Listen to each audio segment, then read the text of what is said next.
Hey guys, welcome back again to Bitcoin Update and happy weekend buat teman-teman semuanya. Either today or tomorrow is gonna be the day kita bakal live streaming ya, seperti biasa, seperti minggu-minggu sebelumnya teman-teman.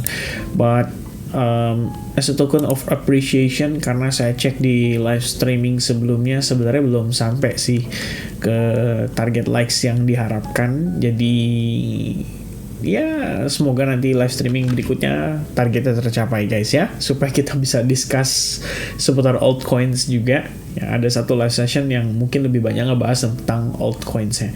Anyway guys, di update kali ini of course setelah non-farm payroll, jadi teman-teman udah lihat non-farm payroll minggu ini ya, sebenarnya lumayan mencengangkan guys ya, lumayan mengejutkan lah kalau kita bilang. And before kita ngomongin itu, mau remind sedikit, next week akan ada inflation. Ini akan melengkapi sehubungan dengan Central Bank meeting pada tanggal 29 Januari 2025 nanti.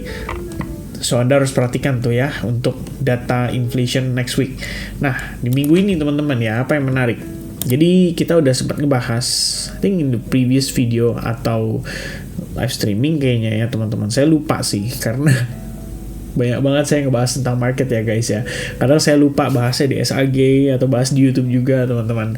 Cuma begini, data NFP di atas forecast itu sebenarnya bisa diantisipasi. Cuman yang saya kaget di atasnya tuh bukan di atas previous, tapi di atas forecast guys. Which means kalau kita ngecek di previousnya, di forecastnya itu ekspektasinya di angka 164.000, saya pikir 170.000, 180.000 bakal oke. Ternyata dikasih 256.000 penambahan tenaga kerja. Apa itu artinya? Ya kan? Unemployment rate-nya turun lagi 4,2% ke 4,1%. Ya, tapi average hourly earnings saya sih drop ya by 0,1% di sini. Cuman tetap aja ya, penambahan tenaga kerjanya dan unemployment rate-nya. Apa tuh artinya dan kira-kira gimana implikasinya terhadap market cryptocurrency? Itu yang jadi pertanyaan terbesar ya untuk saat ini teman-teman sekalian. Jadi kembali ke data sebelumnya dulu. JOLTS job opening, kalau kalian perhatiin ini November, artinya data penambahan lowongan kerja ini itu untuk periode November. Jadi kalau nambahnya segini teman-teman, logika berpikirnya adalah pada hari Jumat NFP keluar, NFP itu kan untuk Desember. Jadi data lowongan kerja Novembernya naik, maka serapan tenaga kerja pada Desember harusnya relatif meningkat. Jadi itu yang bisa diantisipasi. Tapi yang saya nggak nyangka adalah unemployment rate-nya drop by 0,1% dan non-farm payroll-nya naiknya melebihi previous non-farm payroll-nya. Ya, previousnya di 212.000 itu direvisi sih setahu saya. Tadinya kayaknya nggak segitu ya, 220-an something. Badan keluarnya 256.000. Apa tuh artinya? Nah, sebenarnya secara sederhana teman-teman ya, pemahaman kita cukup gampang kok. Kita kombinasikan dengan data Michigan one year inflation expectations dan ekspektasinya naik guys. By the end of this year itu angkanya dari 2,8% jadi 3,3%. Berarti kalau kamu cek next week punya CPI yang bukan core CPI tapi yang CPI only 2,7% di-expect bisa naik ke 3,3%, dan itu artinya ada alasan tuh buat the Federal Reserve mengatakan kembali lagi kepada publik pada saat nanti pertemuan di tanggal 25 Januari tadi 29 Januari ya, untuk dia bilang bahwa ya kita nggak perlu pangkas suku bunga ya. Buat apa kita pangkas suku bunga? Toh marketnya baik-baik aja, ekonomi kita baik-baik aja gitu. Mana buktinya? Ya lihat aja GDP rilis yang sebelumnya positif, unemployment rate kita turun, NFP kita naik teman-teman. Kemudian JOLTS job opening juga bertambah, artinya lowongan kerja berlimpah. Nah ini pengusaha pebisnis lagi ningkatin bisnisnya teman-teman. Artinya ya nanti dia bisa bilang kayak gitu dan dia akan menekankan, justru kita lebih khawatir kalau inflasi itu bisa meningkat ya kan, inflasi bisa meningkat. Sehingga kalau kita cek di sini memang ada angka 450 sampai 475. Itu sebenarnya untuk mengantisipasi kalau the Fed mau pivot Dalam artian dia mau ngomong tiba-tiba mau naikin suku bunga. Nah ini sebenarnya kecil probabilitasnya, kamu bisa lihat di 4% paling tingginya, dan itu pada 18 Juni. Nah kalau kita lihat sejauh ini, yang tadinya tahun 2025 bisa 2 kali rate cut minimal gara-gara SEP-nya atau Summary of Economic Projection yang dikeluarkan sama The Fed pada saat Desember lalu, sekarang udah pupus harapannya ya, langsung drop jadi cuma sekali aja. Kenapa? Ya karena tadi nunjukin data ini ya, data non-farm payroll yang tadi sudah dikeluarkan oleh Federal Reserve. So technically dengan data tersebut apa itu dampaknya terhadap market? Sebenarnya saya ada jelasin sama teman-teman ya tadi lewat Telegram juga. Tapi dari Telegram itu sebenarnya screenshotan saya sih teman-teman ya, screenshotan dari grup Discord ya. Jadi kalau kamu cek di sini, saya ada bilang sama teman-teman di SAG bahwa ya Fed bener, nggak perlu cut rate agresif, ini bad scenario buat crypto, I believe bullish for the dollar index, bad for risk on asset, US yield harusnya akan cenderung naik. Ini waktu saya ngomong tuh 2030 ya, begitu rilis datanya teman-teman sekalian. Nanti cek lagi after New York Open 2130, what happened after that. Ya sebenarnya kalau di Bitcoin saya expecting dia naik dulu. Ya, kenapa? Ya, ini beda nih teman-teman ya. Pembahasannya cukup menarik. Nanti saya bedah dulu. Tapi sebelum itu, kita ngomongin S&P-nya dulu. Gimana S&P-nya react? Oh, negatif. Langsung drop, teman-teman. Ya, break dari area support yang dipertahankan selama beberapa hari terakhir. Itu pertama. Yang kedua, dollar index benar naiknya sangat signifikan dan itu mempengaruhi bonds atau surat utang untuk yang 10 tahun itu spike dari 4,7% ke 4,75%. Walaupun terkesannya nggak terlalu gede gitu kan, kayak 0,05% gitu. Tapi buat yang investmentnya 10 tahun periodenya, itu berarti lumayan lah teman-teman sekalian. Nah, apa artinya? Ya, saya cuma kasih penekanan di sini. Fed kelihatannya tidak akan pangkas suku bunga dalam waktu dekat atas dasar risiko inflasi yang kembali naik dari penyerapan tenaga kerja yang baik. Kira-kira begitu. That's all. Ya, so I'm expecting Bitcoin bisa naik dulu. Apa tuh reasonnya ya? Ini kalau kita lihat previously, saya emang ada pembahasan itu, udah mengantisipate juga kalaupun dia turun, pullback, ya ekspektasinya adalah karena kita mengalami market structure shift, paling nggak dia bisa berbentuk higher low untuk ngejar ke rebound-nya. Tapi yang mau saya bahas di sini bukan ke arah sana teman-teman ya. Yang saya mau bahas di sini sama teman-teman adalah lebih ke arah bagaimana nanti koreksinya.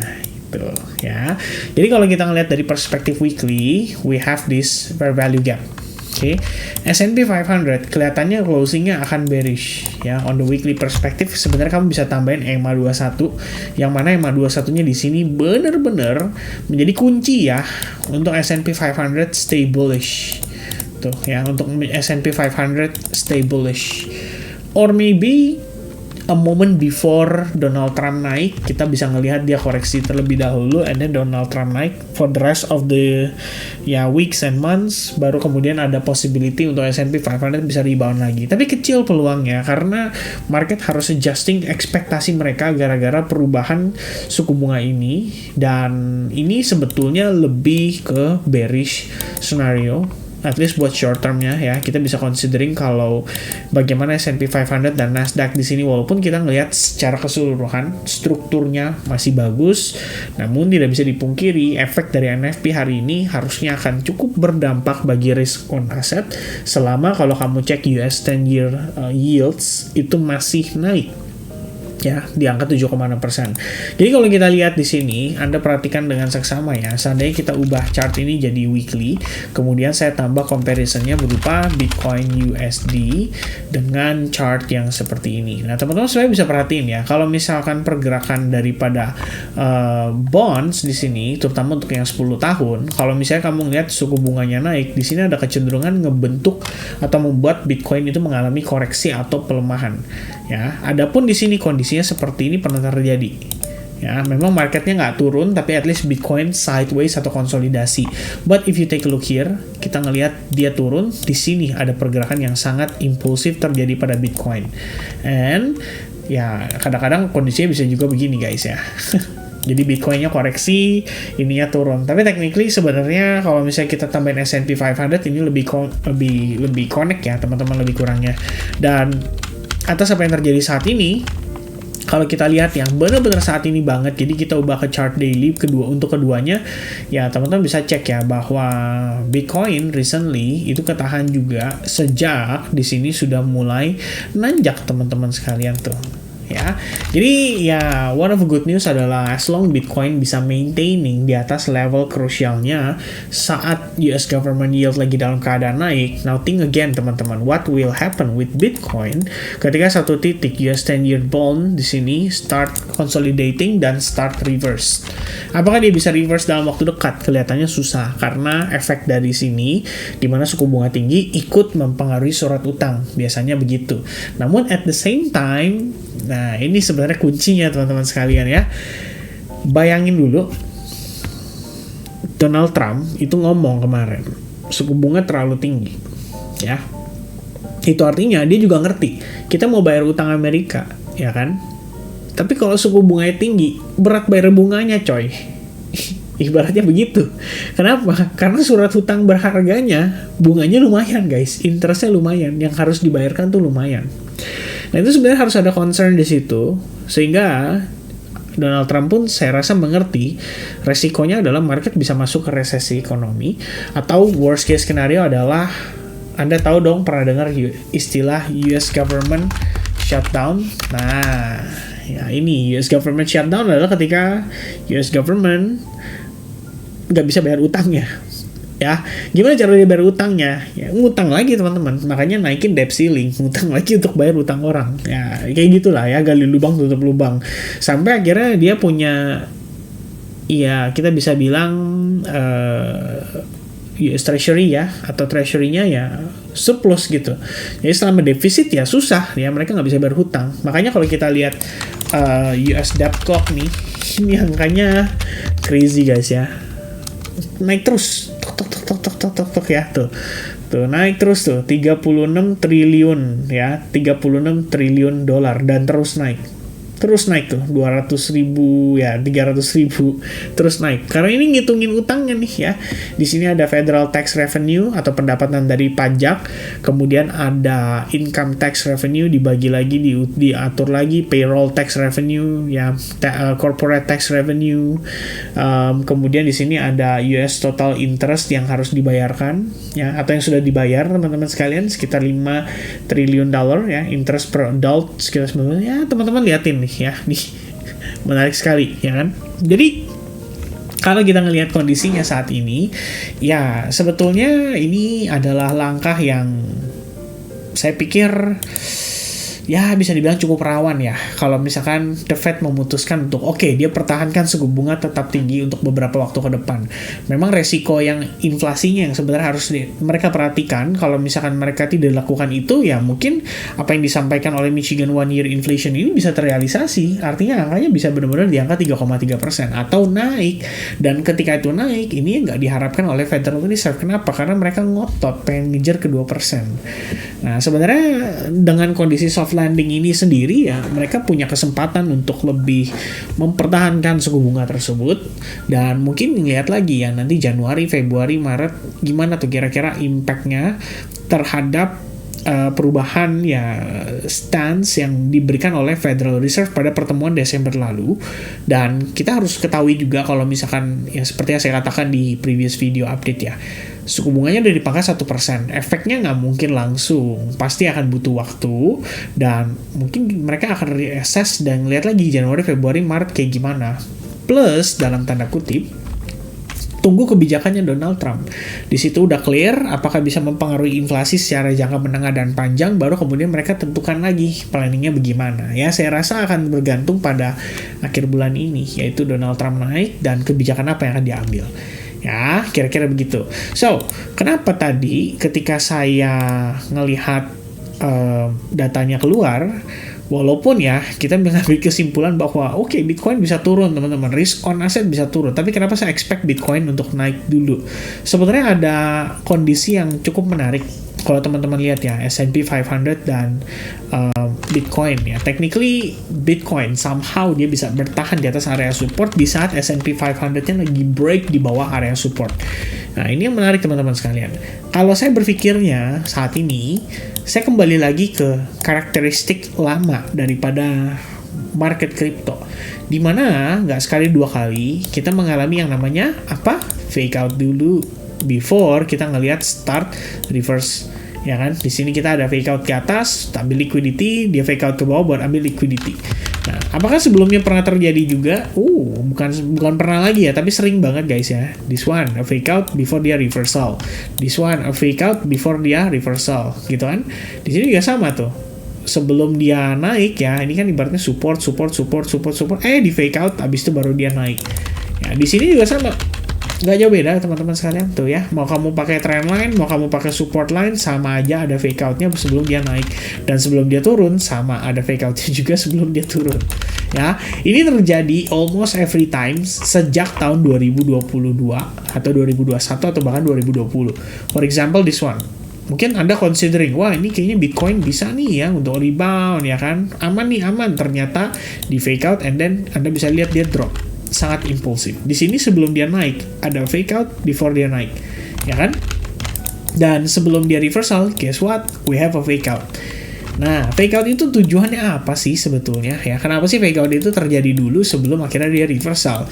Sebenarnya jawabannya cukup sederhana, teman-teman. Karena market crypto, Bitcoin terutama, itu masih lack of liquidity. Ya kan, mungkin lack of liquidity-nya nggak parah yang gimana banget ya. Kita tahu pemain-pemainnya udah jutaan dolar, bahkan miliaran dolar, billions of dollar ya kan. Tapi tidak bisa dipungkiri kalau market Bitcoin ini ya secara keseluruhan kalau di-compare dengan S&P 500 ya masih panjang perjalanannya ya, kira-kira begitu guys ya. Jadi kalau misalkan S&P 500 mungkin langsung react dan ada yang nampung orderannya, kalau Bitcoin belum tentu ya. Kalau misalkan whales-nya di sini memang mereka ada preparation pengen jualan, paling nggak mereka harus ciptakan likuiditasnya dulu dan harus ciptakan environment yang relatif ideal mendukung untuk mereka bisa buang barang. Artinya apa? Harus ada pembeli. Ya, pembeli yang mungkin idealnya munculnya begini, begitu dilihat data, efeknya nggak terlalu parah, terus mereka berpikir, oke, ini harusnya naik. Ya kan? Saat mereka berpikir seperti itu, oke, buy, and ternyata it's just a retracement. Ya, atau cuman yang namanya ya koreksi. Jadi kita ngelihatnya dia naik dulu tapi hanya untuk ngincer kisaran level tertentu. Ya, ini analisis yang saya share tadi siang di teman-teman SAG. Jadi saya lihatnya adalah pertama kita sempat create yang namanya higher high. Ya, just a moment before dia mengalami reversal. Tapi kalau kita lihat setelahnya apa yang terjadi? Ya, di sini terdapat liquidity sweep. Ya, memang dia membentuk yang namanya lower low, yang artinya memvalidasi bahwa ini adalah high point yang kita bisa pakai teman-teman. Tapi tidak bisa dipungkiri kalau ini hanyalah wick doang, butut doang. Ya, tidak body close pada perspektif time frame 4 jam, ya artinya kita boleh berpikir bahwa ada potensi sweep of liquidity ini bisa bantu dia untuk rebound dulu. Reboundnya sejauh mana? Karena kita udah dapetin levelnya teman-teman, kita bisa pakai Fibonacci 0,79% dengan ekspektasi target di minus 0,27 sampai minus 0,618. Artinya 88.000 sampai 84.000 untuk potential targetnya. Saya tinggal slide sedikit ke samping seperti ini, dan kalau teman-teman perhatiin dengan saksama di time frame perspektif 4 jam itu terdapat yang namanya confluence yang terdiri dari imbalance ya pada time frame 4 jam.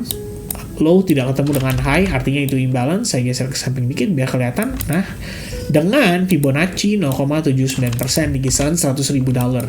Ya, jadi kalau misalnya Bitcoin harus naik dulu nih, ya dia bisa aja ciptakan environment yang berpotensi untuk kemudian setelahnya malah jadi potential lower high.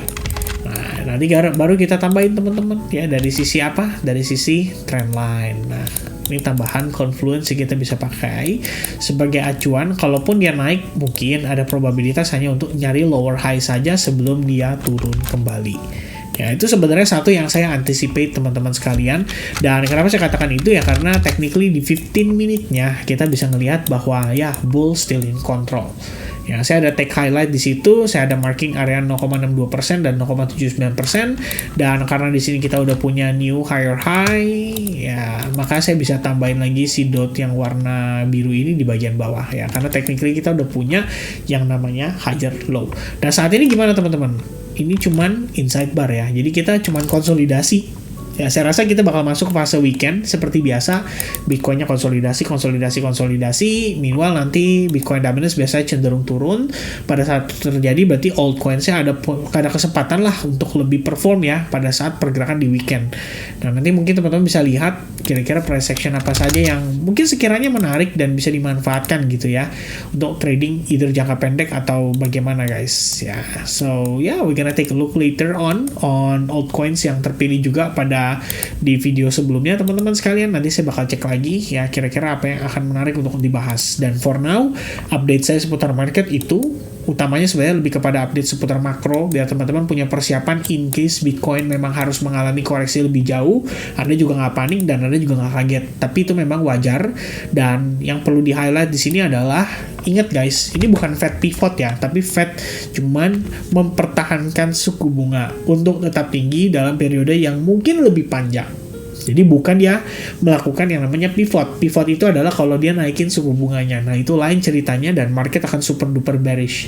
Kalau misalkan dengan the Fed mungkin ya hanya pertahankan suku bunga dan ternyata market reactionnya kayak begini aja, sebenarnya bagus. Ya, ingat teman-teman, ini soft landing. Ya, soft landing artinya tidak perlu terjadi resesi. Kalau nggak perlu terjadi resesi, ya market nggak perlu crash. Dan kalau misalkan kita ngelihat secara trennya malah jadi extended, ya thanks to kondisi market yang mungkin nanti pelan-pelan akan menyesuaikan atau melakukan penyesuaian. Ya, for now itu yang saya bisa update teman-teman sekalian. Nanti cek lagi untuk ETF gimana, karena ETF udah ke pending 2 hari. Ya, saya pikir kita bakal ngelihat sesuatu yang mungkin menarik ya. Kenapa Bitcoin bisa steady? Mungkin jangan mereka yang nahan harganya. Mungkin ya, tapi saya belum tahu, nanti kita cek lagi guys ya. Oke, so that's gonna be the update guys. Have a nice weekend, God bless to everyone, and cheers guys, bye bye.